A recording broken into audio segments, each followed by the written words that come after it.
Hello, I'm MrsMelGibson. You're welcome. To my right is Heretic. Hello. Now we've come to the arse end of the Scottish vote, and sadly, for those who voted independence, well, they didn't get it, did they? But rest assured, we can at least all come together and agree that Braveheart's a shit film. And we don't have to change our flag, do we? No, imagine. Because we wouldn't be able to use the Union Jack anymore, and we'll have to get used to a new flag. It'll probably be a fetus with an afro or something. I don't know. A false flag. Very good. So what we're going to be talking about today then? I think we should discuss GamerGate. Hot in the heels of Garden Gate. Yeah. And we'll be talking a little bit about recent local and European elections. And we'll also be talking about the ROTHERHAM scandal. Controversial, isn't it? Mm.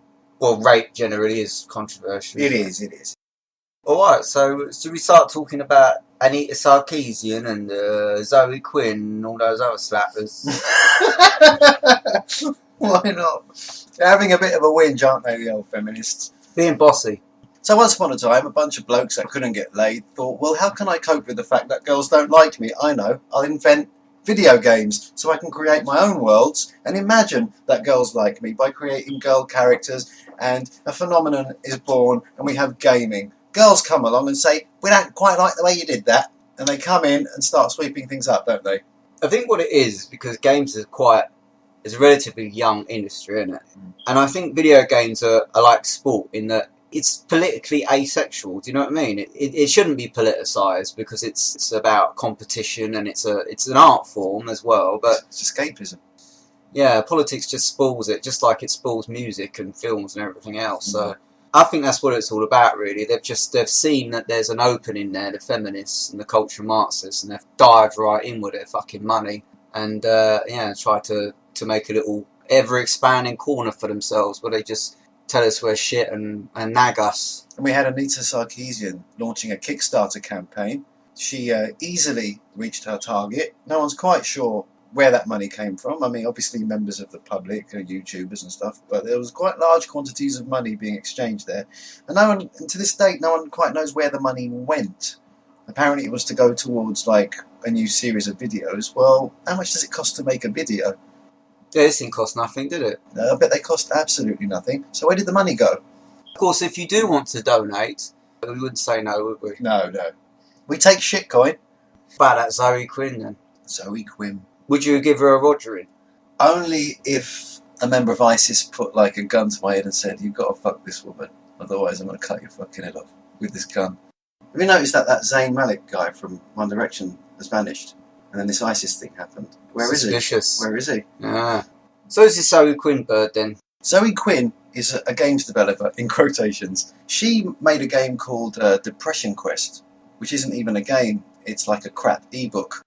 So basically, there's been a lot of journalistic collusion involved. Apparently Zoe Quinn has been putting it about a bit. She's shagging everyone, basically. Shagging about 5 guys at the same time.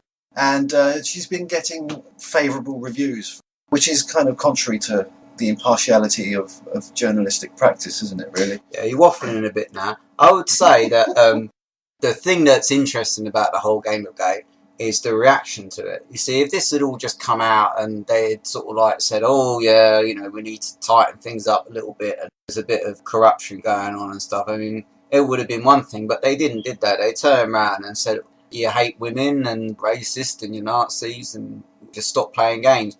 But which is kind of counterproductive, because if I'm a tobacconist and I tell all of my customers to give up smoking, I'm not going to have any audience, am I? I'm not going to have any clientele. Yeah, don't offend your own demographic, because they actually fund what you do for a living. Key bono, Heretic. Key bono. I'm not really a U2 fan. Who benefits? Heretic? Oh, okay. Who benefits? Sorry. It's funny because I remember a little while ago I was watching a review of a game, and I think it was GameSpot, and the reviewer, it was a bit fruity, I have to say, which is weird because, fruity folk generally don't like video games, do they, usually? What do you mean? They prefer clubbing, don't they? But yeah, and he started going on about how, this is a good game and everything, but a bit disappointed by some of the stereotypes in the game, and I thought, what annoys me is your common or garden mangina. These white knights, these men that actually run to the defence of these ladies. What's their motive? Is this some kind of misguided attempt at getting laid, perhaps, by kind of winning favour with them? Being kind of like the new man? It's the strategy of the 40-year-old version, isn't it? You know, when all else fails, Yeah. try being a mangina. Manginas don't understand that women actually despise weakness. But now's a good time to be a pick-up artist. If anything, just to piss the feminists off. Learn game and play games. And play games. Just grow some fucking balls. Don't be ashamed of being who you are. Don't be ashamed of being a man. Don't feel guilty for having appetites and desires. And don't feed this victim mentality that people have and that the left has. Sometimes shit happens to you and sometimes good things happen to you, right? Life is unfair. Life is a mystery. Every man must stand alone, mustn't he? I hear you call my name Heretic. Yeah. Talking of, rape and stuff, let's move on to the Rotherham thing. Yep. Basically involves local sex trafficking type prostitution racket in Rotherham, which is in the north of England. Basically, it was covered up for years by the local Labour-run council. But the reason why the Labour-run council tried to cover it up was because they were embarrassed by the fact that the people perpetrating it were Pakistani Muslims, and they thought it would be racist, and if they stop these girls from being fucking abused. And contrary to their very preciously held concepts of multiculturalism. Look at the irony. I mean, Rotherham was the same local council had removed those foster children from those UKIP voting foster parents because they voted UKIP. One thing that we were talking about earlier on was, I was saying that I think the ethnicity and the religion of the perps plays into it, and you were saying that you don't think it is important. Not really. Not Muslims. Pakistani maybe, but even then it's a niche thing. I mean, it is very localised. I don't know how big Rotherham is. But it was clearly a gang of people that knew each other or knew people that knew each other, and to blame the whole Pakistani community in Rotherham of collusion or something is a bit unfair. Well, do you remember a little while ago when we did the last conspiracy shit chat? I talked about the Arabian Nights, and I was saying how it's, in a way, it's kind of like an Islamic mythology, but that it was also really misogynistic, and women were basically seen as just sexual objects in the book. Particularly young Western girls are seen as sex objects in the Arabian Nights. So I couldn't help but think of that when this story broke. And also, it's not the first time this sort of thing has happened in the UK. The people who run Rotherham Council, they're probably sort of hardcore leftists, ex-SWP, like militant members, do you know what I mean? Alright, Heretic, let's talk about the European elections that happened recently, where UKIP faced some rather stiff competition. Well, they won the European elections, and they did really well in the local elections for a new party. But what was interesting about the whole election campaign was the mainstream media's assault on all fronts on UKIP in the run-up to the election. And it reached quite preposterous and disgusting levels. I mean, at one point, you had Sky News' Kate Burley. She looks like a trout. She asked Nigel Farage if he was a racist. He said no, and then she said, do you know what racism is? And then she got a dictionary out, live on television, started reading the dictionary definition of the word racist, which was bizarre. Well, it just shows an unhealthy preoccupation with race, doesn't it, really? I guess so. It's even more preposterous when you look at some of the funny compilation videos where people have mashed together all those particular attacks. Are you racist? We hear that you're racist. You're racist. You're a bigot. You don't like gays. And the funny thing is, they went and won, didn't they? And then all that just stopped. It was like that collective kind of, oh, they've won now. Can't bother now. It just all stopped. It just stopped. And now they're a little bit more respectful, just a little bit. It was a very bizarre few months, wasn't it? It was very strange. And disappointing as well, that our media are that hateful of the general. Well, the fact that they're so childish. I was watching something the other day, and it was Channel 4. They sent someone to some shithole in the middle of nowhere, and they were asking them, are you going to vote UKIP? And they were all saying, well, yeah, we're going to vote UKIP. They were, working class, salt of the earth type people. And this lanky, long-haired cunt was basically saying to them, yeah, but, you know, Nigel Farage, he went to a private school, he's posh, he's got money, he lives in a nice house. What do you think about that? And they were like, well, it's none of my business, is it? And they were like, yeah, but that's not fair, is it? He's got something you haven't. And I thought that really just summed them up, doesn't it? That sums up the left. You got something that I or somebody else doesn't have, and that is unfair, and you should give it to me. Yeah. It's like one of Aesop's fables, isn't it? It's like the lazy ant. Is there a story called The Lazy I Ant? don't know, maybe it's a grasshopper. Well, there should be a story called The Lazy Ant. It kind of makes me sad as well, that because I sort of consider myself to be maybe not on the left, but at least having libertarian values. People should be able to do their own thing, you know, and be individual and pursue their own, you know, whatever makes them happy and stuff. But these fucking people, they basically take what I consider to be, you know, liberal values, and they've spoiled it for everyone, haven't they? There's nothing wrong with being liberal-minded, just like not caring what people get up to as long as they don't hurt anyone else. That's fine. Most of my friends are liberal and I like them because they're liberal. But it's become so poisoned by rhetoric. It's all this equality junk, isn't it? Yeah. It's all this levelling, this need to level everything that's dangerous and making distasteful. Don't dare to poke your head above the parapet. I mean, I like civilization. Yeah. I've said this before. I like having hot baths after work. I like GPS on the old phone, and I don't want to see civilization collapse. At least in this country, where we have a relatively high standard of living compared to other parts of the world. You know that bit in Batman Dark Knight when Michael Caine says, "Some people just want to watch the world burn." Do you know what I mean? Yeah. It's just that. There's a lot of people who are not even politically affiliated with the left, but kind of been sucked into it and are doing the left's job for them.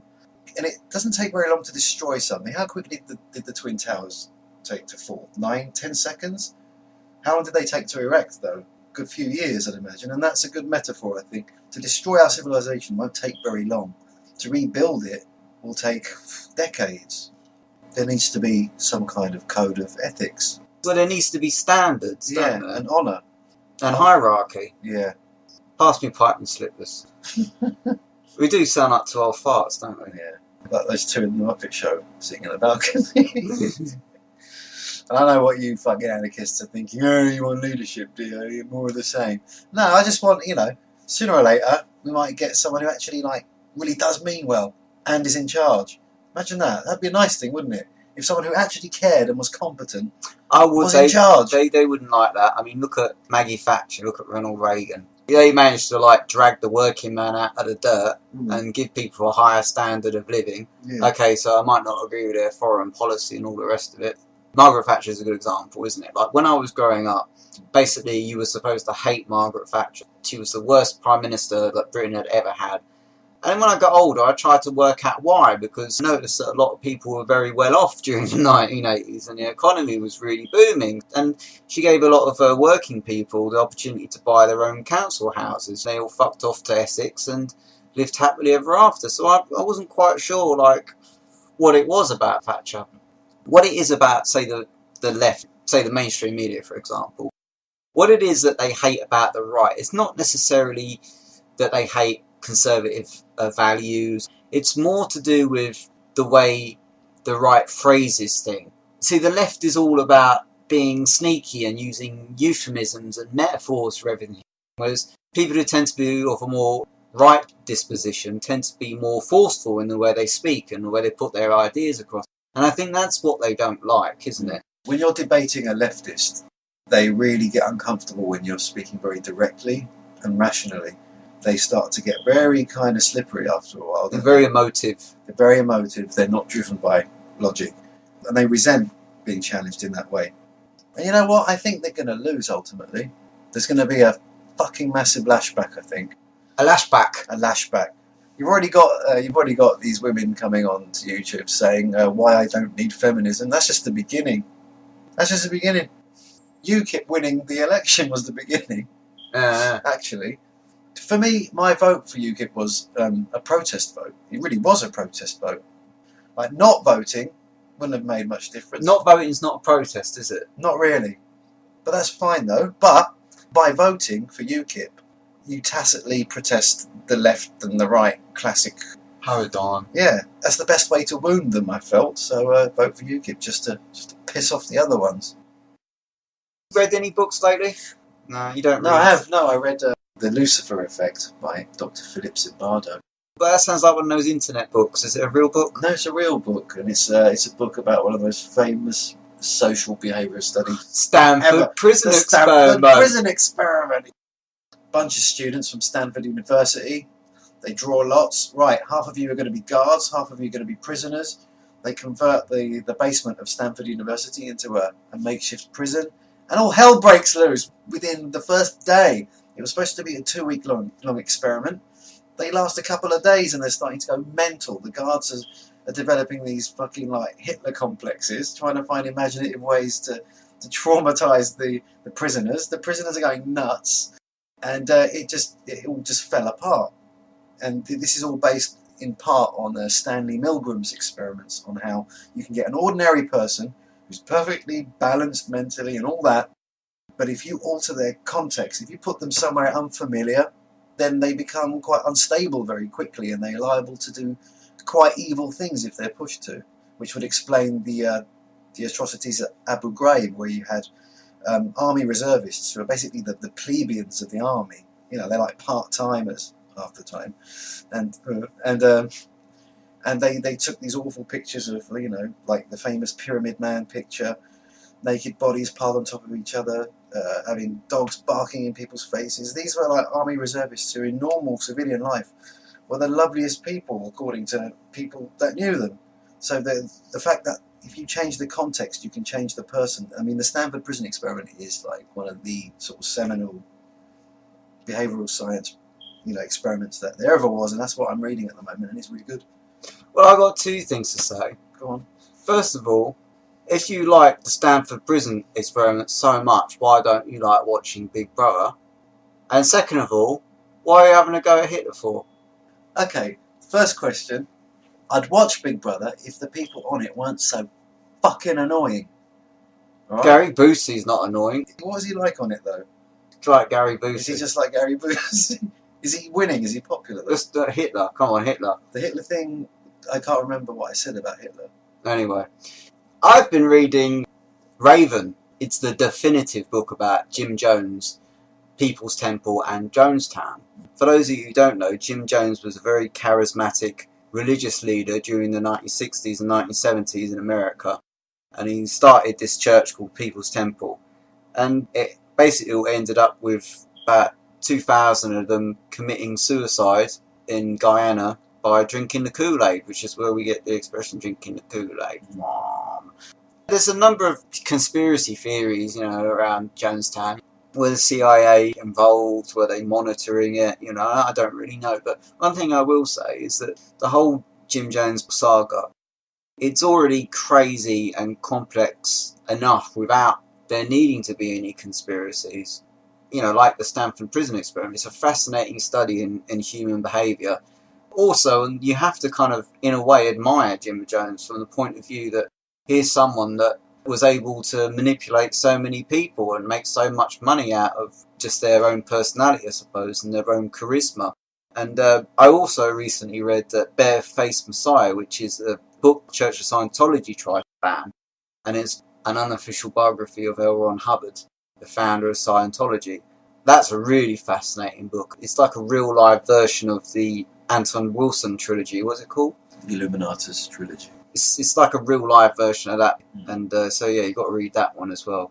I'm sensing a theme here, Heretic. Why are you so transfixed by these cult leaders? Well, I'm just fascinated. Because Hubbard famously said, if you want to get rich, create a religion. Hubbard had ginger eyebrows, and Jim Jones looked like Elvis. I mean, what have I got to bring to the table? Well, he looked like Engelbert Humperdinck. Indiana Jonestown and the People's Temple of Doom. Just thought of that. Yeah, then they were singing Please Release Me, Let Me Go. So you've been listening to music?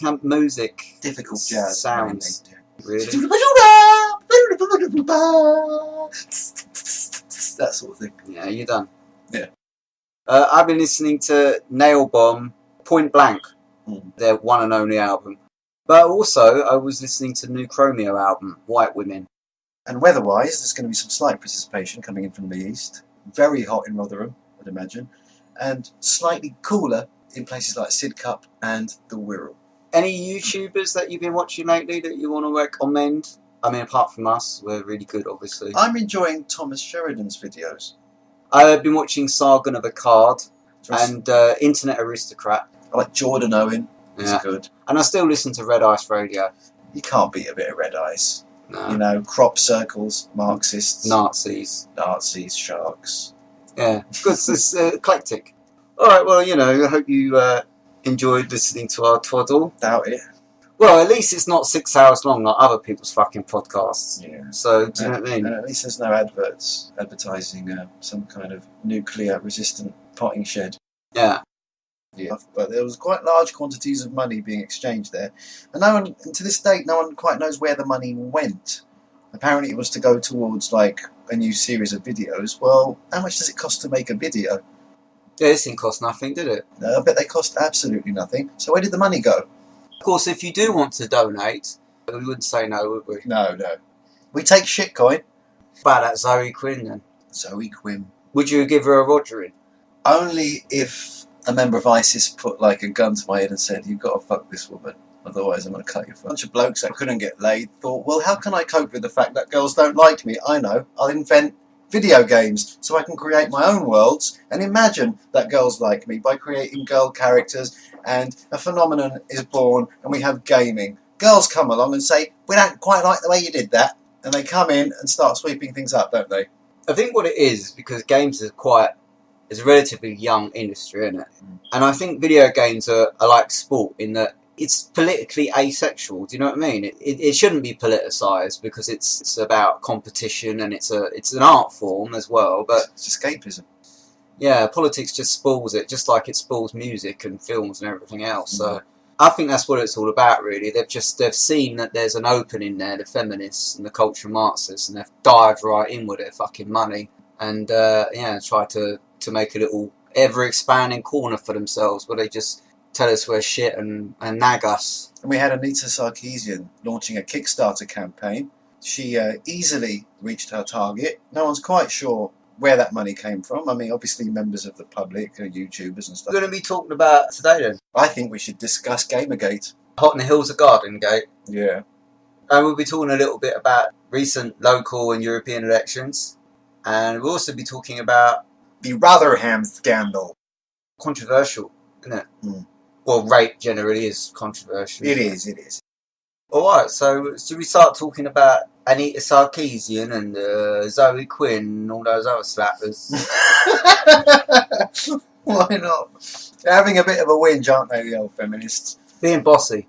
So once upon a time, hello, I'm MrsMelGibson. You're welcome. To my right is Heretic. Hello. Now we've come to the arse end of the Scottish vote, and sadly, for those who voted independence, well, they didn't get it, did they? But rest assured, we can at least all come together and agree that Braveheart's a shit film. And we don't have to change our flag, do we? No, imagine. Because we wouldn't be able to use the Union Jack anymore, and we'll have to get used to a new flag. It'll probably be a fetus with an afro or something, I don't know. A false flag. Very good. So what